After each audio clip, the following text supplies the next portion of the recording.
The winter sun hung low over the streets of Chicago, casting a pale golden light across the sidewalks as Daniel, a tired single father, walked home carrying a small bag of groceries, his mind filled with worries about making Christmas special for his 7-year-old son. He had just enough money for a modest dinner and a second-hand toy. Nothing more, but he kept telling himself it would be enough. As he turned the corner near a row of overflowing trash bins behind a grocery store, something unusual caught his eye. A little girl, no older than 6, wearing a thin, worn-out sweater, was carefully digging through the trash, her small hands trembling from the cold. Daniel slowed down, his heart tightening at the sight.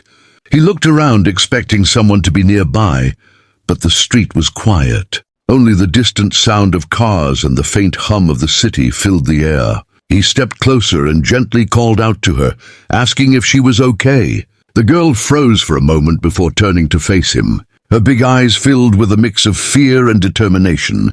She quickly tried to hide what she had found. But Daniel noticed it was just a half-eaten sandwich wrapped in paper.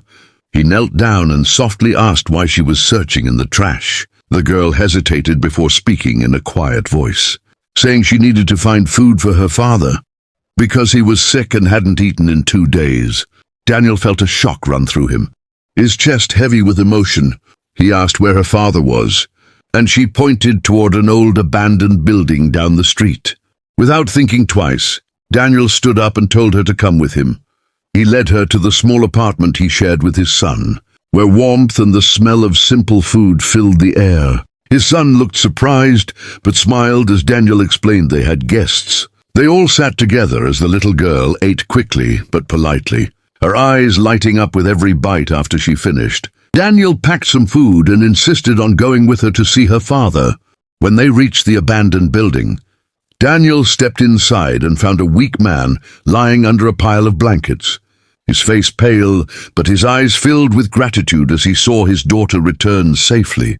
Daniel realized in that moment that Christmas wasn't about how much he could provide for his own child, but about how much kindness he could share with others.